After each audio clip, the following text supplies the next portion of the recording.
Just a quick note. Please excuse any pronunciation issues, as I'm Vietnamese and English isn't my first language. I'm using Google's voice reader to make sure my thoughts come across clearly.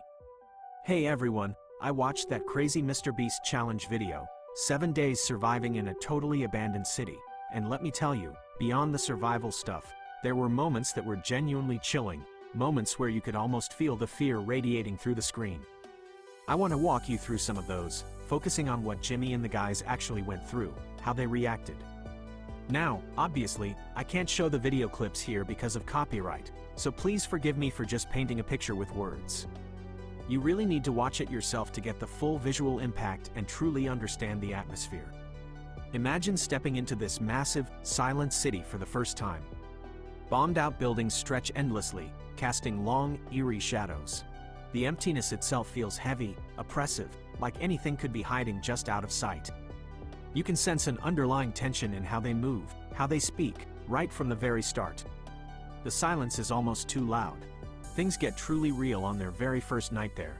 They found some rough shelter, just trying to get some rest after a presumably exhausting first day, huddled together perhaps on uncomfortable, hard surfaces. Then, suddenly, out of the dead silence, crash. The sharp, unmistakable sound of glass shattering somewhere nearby echoes violently through the ruins. You see them instantly jolt awake on camera, bodies tensing, eyes wide with alarm in the dim light filtering through broken windows. Adrenaline floods the scene. Mark, clearly spooked, voice hushed but urgent, whispers he thought he saw movement out there in the deep darkness.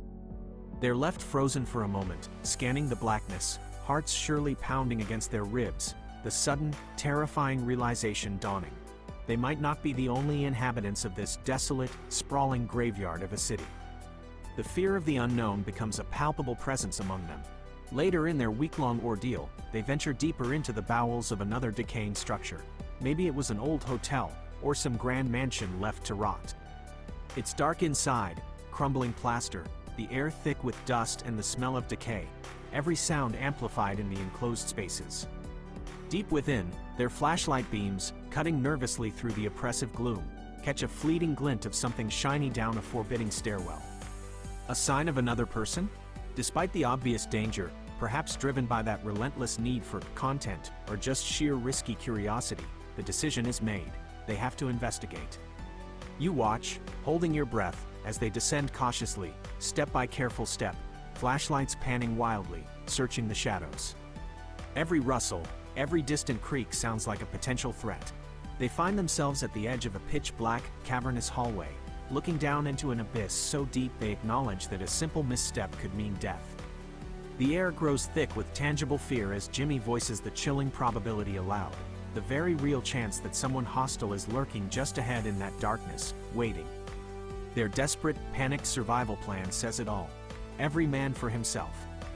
It feels utterly terrifying, like they are genuinely expecting an ambush at any second. They push forward tentatively, scanning the oppressive blackness, when disaster strikes in perfect horror movie fashion. Their main, powerful flashlight flickers erratically and dies, plunging them into a terrifying, disorienting darkness, far from the relative safety of their camp, forcing a nerve-wracking retreat through the hostile night streets. And the feeling of being unsafe, of being targeted, persists. Even after they've worked hard to fortify their living space, trying desperately to carve out a small pocket of normalcy and security amidst the ruins, the terror strikes again. Another night, another sudden, violent crash of breaking glass rips through their camp, shattering the fragile peace. Once more, you witness that instantaneous fear response. They scramble, grab for potential weapons like a knife, their voices tight with apprehension as they call out into the surrounding blackness, trying to confront the unseen source of their recurring torment. It clearly shows how the constant, grinding stress has worn them down, how every unexpected noise in that dead city now feels like a direct threat. Now, the video does eventually reveal a surprising twist behind those later scares, involving a cleverly executed prank. But watching their raw reactions before they knew the truth, especially remembering that genuinely unexplained, terrifying incident from the first night, the fear etched on their faces, the tension coiled in their bodies, that feels absolutely real, born from the genuine terror of their situation.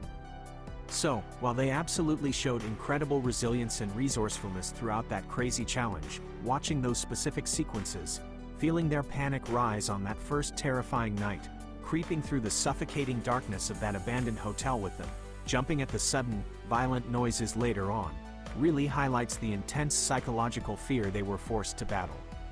It wasn't just a test of surviving the harsh physical environment, it was a brutal test of surviving the profound terror that the vast, silent, and deeply unsettling abandoned city held within its ruins. You really should watch it to understand the depth of those moments.